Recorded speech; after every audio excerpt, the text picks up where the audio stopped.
what's wrong and why you never said you felt that way. Guess you're trying to stay strong and fake a smile until I look away. But I've known you too long, it hurts to watch your blue eyes fade to gray as you fade away, as you fade away. Yeah, I'm about to fade away, 'cause every time Baru-baru ini gabungan pengusaha angkutan sungai, danau, dan penyeberangan atau Gapasdap Kayangan Pototano mengusulkan penyesuaian tarif kepada pemerintah akibat dari kenaikan harga BBM sejak September tahun 2022 lalu. Kenaikan harga BBM mencapai 32% menyebabkan seluruh angkutan mengalami kenaikan biaya operasional, termasuk angkutan penyeberangan. Sebab, BBM merupakan salah satu komponen terbesar dari biaya operasional kapal secara keseluruhan. Penyesuaian harga BBM yang mencapai 32% tersebut menyebabkan kenaikan biaya operasional kapal mencapai 15% dari biasanya. Berdasarkan Peraturan Menteri Perhubungan Nomor 66 Tahun 2019 disebutkan bahwa, dalam hal terjadinya kenaikan harga BBM, tarif angkutan penyeberangan dapat dilakukan penyesuaian sebelum mencapai HPP 100%. Berdasarkan hal itu, Gabungan Pengusaha Angkutan Sungai, Danau dan Penyeberangan Gapasdap Kayangan Pototano usulkan penyesuaian tarif penyeberangan kepada pemerintah. Pada pengajuan awal, Gapasdap Kayangan Pototano mengusulkan kepada pemerintah dengan penyesuaian sebesar 22,63%.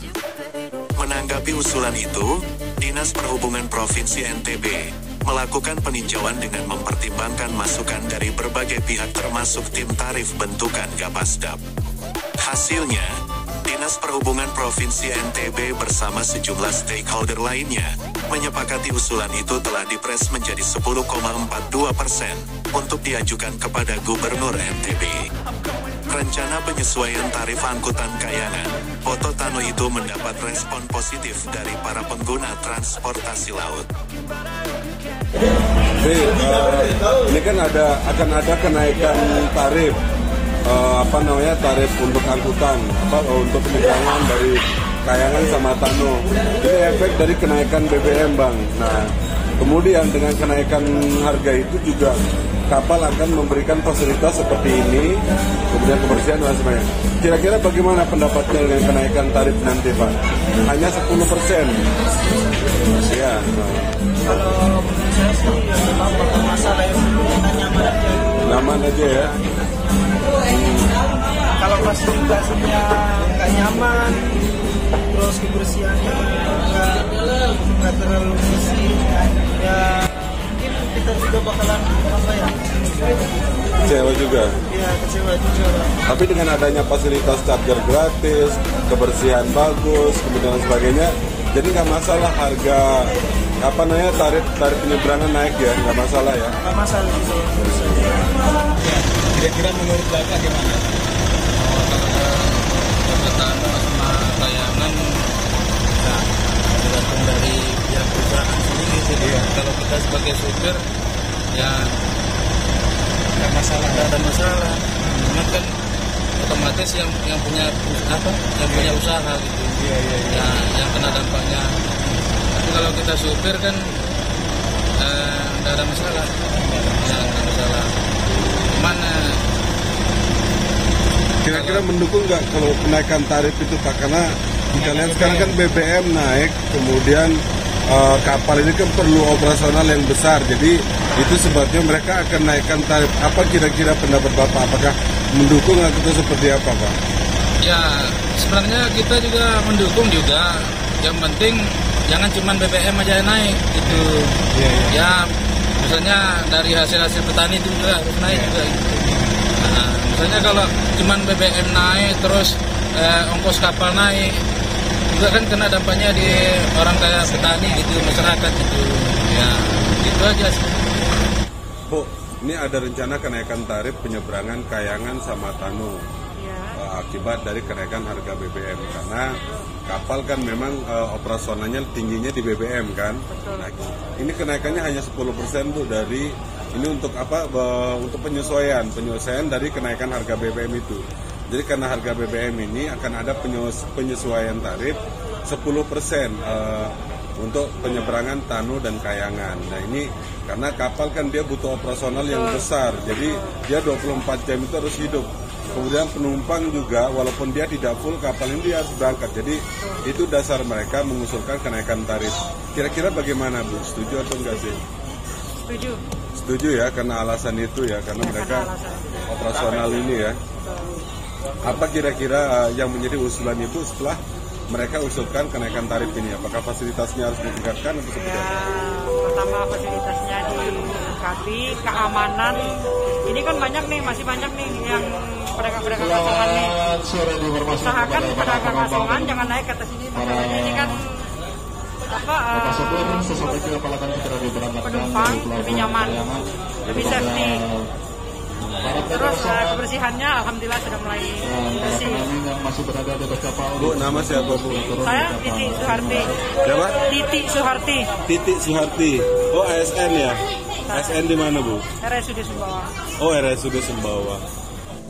Dikutip dari halaman radarntb.com, Kepala Dinas Perhubungan Kadishub Provinsi Nusa Tenggara Barat (NTB), Haji Lalu Muhammad Fauzal, Senin tanggal 24 Oktober tahun 2022, mengatakan, naiknya harga BBM hingga 32% mengakibatkan kenaikan biaya operasional kapal mencapai 15% dari biasanya. Hal itu menjadi alasan Gapasdap mengusulkan penyesuaian tarif penyeberangan Kayangan Poto Tano kepada pemerintah Provinsi NTB, jelas Fauzal. Berikut alasan Gapasdap Kayangan Poto Tano mengusulkan penyesuaian tarif penyeberangan.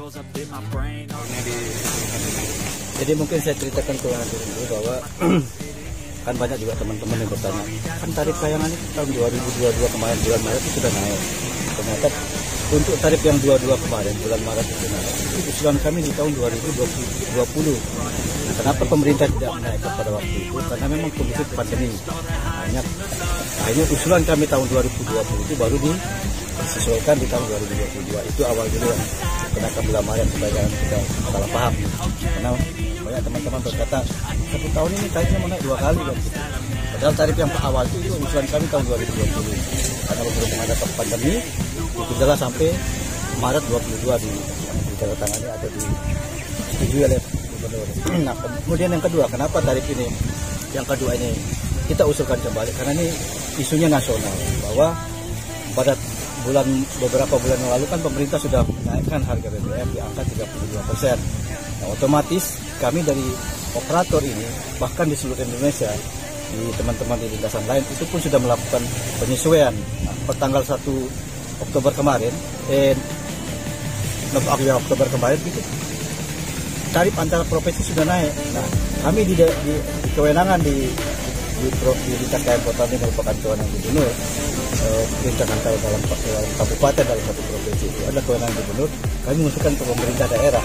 Nah, adapun nanti usulan-usulannya itu sudah melalui mekanisme perhitungan yang sangat akurat. Artinya kami justru melibatkan beberapa stakeholder. Yang pertama ada Organda dan yang LKI yang mewakili pemakai jasa. Kemudian ada dari tim akademisi yang diwakili oleh dari akademisi Indra. Nah, dari tim tarif pun dari Dinas Perhubungan dan tim tarif intern kami sendiri dari DPT Gapasdap Kayangan. Usulan awal kita itu kalau tidak salah di angka 22,26. Nah, kemudian dilakukan lagi perhitungan dengan memperhatikan daya beli masyarakat, kemudian kondisi inflasi daerah terutama yang menjadi titik berat pemerintah daerah pada saat ini. Akhirnya kita turunkan menjadi saat ini usulan menjadi 10,20. Seberapa penting dia harus dinaikkan lagi tarif ini? Nah, baik, terima kasih. Jadi, kenapa kami usulkan penyesuaian tarif ini? Karena memang tadi itu, bahwa operasional penyeberangan itu, terutama kapal-kapal kami di Kayangan maupun dimanapun itu, bahwa yang menjadi titik berat, yang menjadi biaya operasi tertinggi adalah di BBM. Kalau kita berbicara Kayangan Poto Tano lintasan ini, itu biaya operasionalnya di angka 30% itu biaya operasional sendirinya yang diserap oleh harga BBM atau kenaikan BBM. Ada potensi tidak beroperasi nggak kapal-kapal ini kalau tidak dinaikkan? Bukan tidak bisa beroperasi, masih bisa operasi. Cuman mungkin ada beberapa item, ada beberapa hal yang bisa dikorbankan dari. Pertama layanan lah contohnya, layanan kebersihan, kemudian layanan kepada para penumpang, kenyamanan mereka. Nah, mungkin di situ yang bisa kami efisienkan atau kurangi biayanya. Contoh misalnya pemakaian air tawar yang biasa kami pakai sehari itu bisa 5 ton atau 9 ton, itu bisa kami kurangi menjadi 2 ton dan sebagainya untuk mempertahankan biar kami tetap bisa operasi. Kalau layanan kebersihan itu korelasinya apa? Korelasi layanan kebersihan itu adalah yang paling jelas pada kenyamanan. Nah, kenyamanan di sini memang alhamdulillah beberapa bulan ini sudah termasuk kami di bawah pengawasan Dinas Perhubungan Provinsi, yang karena ada programnya di situ CASE, salah satunya adalah kebersihan. Nah, di situ adalah merupakan penilaian dari teman-teman di sub untuk tetap mengontrol atau memonitor kapal-kapal kami supaya kebersihan tetap terawat. Apa misalnya dampak daripada kebersihan apabila kami dilaksanakan? Ya, salah satunya Pak, di sub itu tidak memberikan kami berlayar, artinya kapal itu akan di stop, itu konsekuensinya.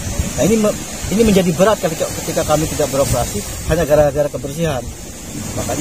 Makanya kami selalu menekankan tentang kebersihan dan kenyamanan itu yang. Jadi ada petugas khusus yang dibayar untuk kebersihan itu ya? Betul, ada. Dia pola jadwal pembersihan seperti apa? Setiap kapal misalnya dari tadi berangkat dari Kayangan ke Tano, itulah begitu kapal penumpang turun langsung dibersihkan.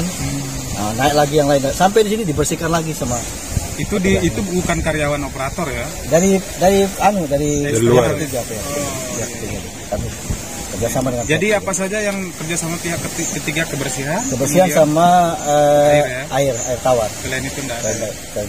Pak, satu kapal itu butuh BBM berapa sih Pak? Satu kapal, contoh kecil kapal saya yang GT di angka GT 402 itu dengan kapasitas mesinnya sebesar 550 powerhouse itu, dengan mesin bantu ditambah dengan mesin bantu 3 unit itu per 3 hari itu kami butuh 5.000 liter kebutuhannya.